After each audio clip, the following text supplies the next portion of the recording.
Major bullish news. The US and China just made a move that nobody expected. They paused a tariff war, and suddenly, the entire global market flipped bullish. For the first time since Trump took office, top US and China officials met face-to-face. US cuts tariffs from 145% to 30%, and China mirrors back from 125% to 10%. They both canceled the recent retaliatory measures, all for the next 90 days. You guys, this isn't just a trade policy.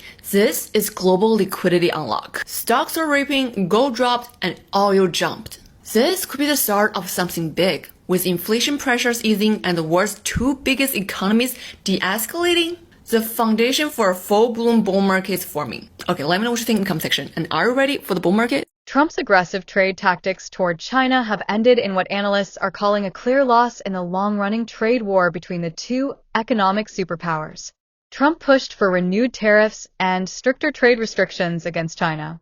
The move was intended to reduce the U.S. trade deficit, bring manufacturing jobs back to America, and counter China's growing dominance in sectors like AI, green energy, and electronics. But the strategy backfired. Instead of bowing to pressure, China doubled down. Beijing expanded its trade relations with the Global South, strengthened the BRICS economic alliance, and deepened its currency and tech independence from the West. Chinese industries received increased state support, and domestic consumption surged, helping to offset losses from reduced U.S. imports. Meanwhile, U.S. companies, especially in agriculture, tech, and retail, bore the brunt of retaliatory tariffs and supply chain disruptions. Inflationary pressures returned, and major firms like Apple, Tesla, and Boeing reported losses due to diminished access to Chinese markets or increased production costs. Economists now say the trade war has cost the U.S. billions in economic output while doing little to curb China's rise. According to a 2025 report from the International Monetary Fund, the U.S. GDP growth was reduced by nearly 1.2% due to escalating trade tensions, while China's growth remained resilient, buoyed by strategic global partnerships and internal market reforms.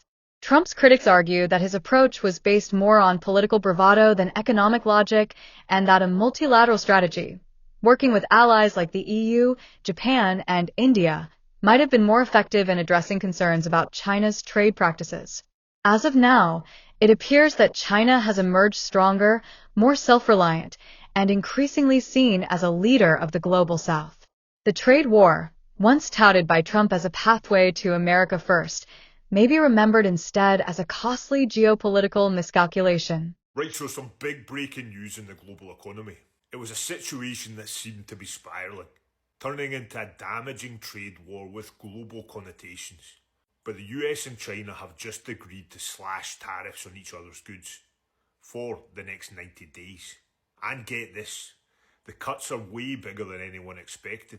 The US will drop its tariffs on Chinese goods from a punishing 115% down to 30%.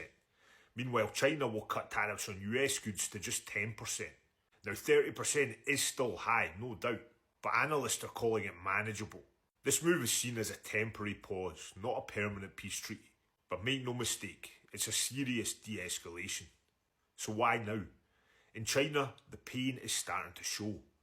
Factories slowing, exports grinding to a halt, and a fragile economy already battered by a property crisis and high youth unemployment.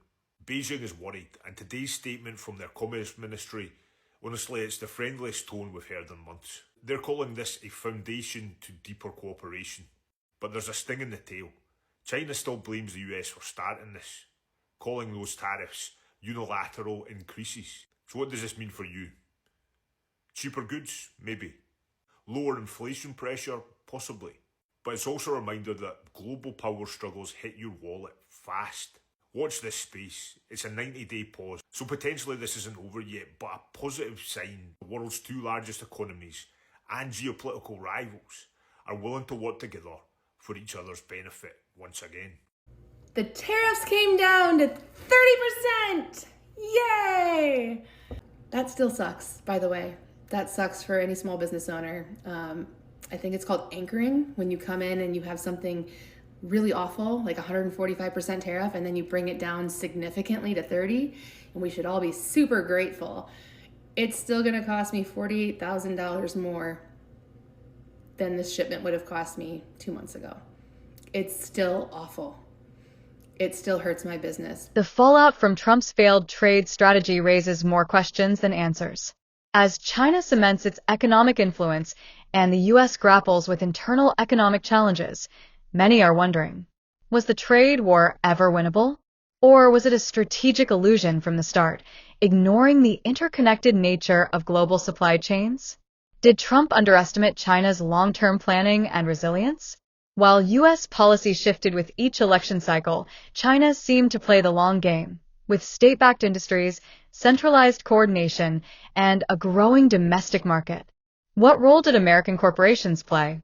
Were they caught in the crossfire, or were they complicit by prioritizing profits over national strategy for decades? Could a multilateral approach have changed the outcome? Instead of going it alone, what if the U.S. had formed a united front with allies to challenge China's trade practices through global institutions? And most importantly, what happens next?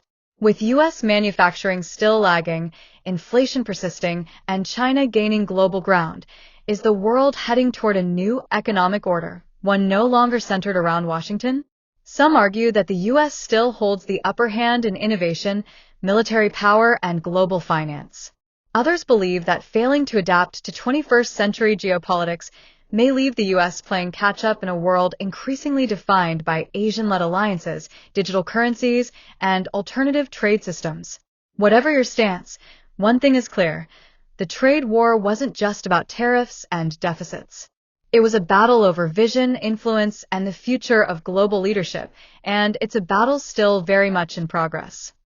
You guys remember when just 4 days ago Trump said he wouldn't touch tariffs? China says in order to have substantive negotiations, you have to bring down your 145% tariffs. Are you open to pulling back your tariffs in order to get China to the negotiating table? No. Oh, it looks like he was willing to bring those tariffs down. Bit of a flip-flop. Kind of folded like a piece of paper in an origami class. Do you guys remember the whole Liberation Day announcement? Wasn't the whole point of tariffs to liberate our country, bring manufacturing back to America? What happened there? And for anybody saying that, oh, but the market is doing so great, look at where we started. This was the day he announced tariffs. This is the day he removed tariffs. We literally are at the exact same point where we started. Except now China has tons of new trade deals with other countries. Brazil, Australia, the European Union. Dude, they were in Switzerland talking about a deal. We had to go crawling on our hands and knees to Switzerland to basically beg them to talk with us about tariffs.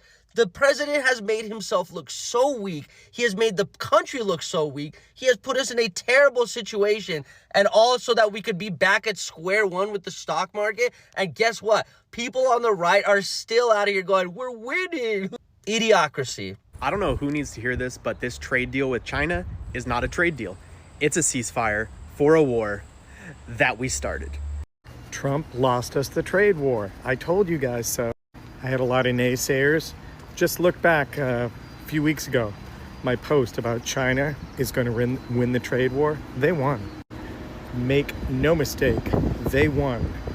So basically, Trump got rid of the 145% tariff, dropped it down to 30, and then they're doing like a 90-day, trial, whatever you want to call it. And then, it'll all be equalized as it was the way before. And Trump did not win. He blinked.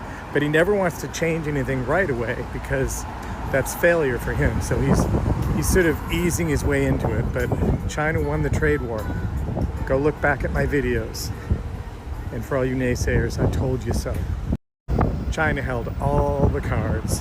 They held all the cards. And we are beholden to them. But that's not our fault. That's all the previous administrations going way back. It's also the companies that were looking to cut costs and they moved overseas. And Trump thought he could just come along and fix the problem. But the way he's running the government, he'll never fix those kind of problems.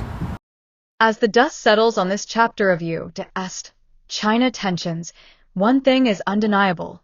Economic warfare in the 21st century is as much about strategy and adaptability as it is about strength. Trump's trade war may have been bold, but boldness without a long-term plan has its price.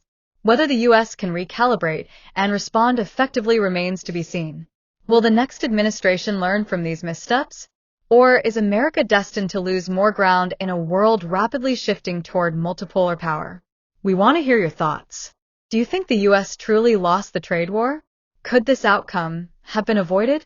And what does this mean for America's role in the global economy moving forward? Drop your thoughts in the comments below. If you found this breakdown insightful, hit that like button, subscribe to Orbit Point, and turn on notifications so you never miss a sharp, no fluff take on global news and power shifts. Thanks for watching, and as always, stay curious, stay informed. This is Orbit Point.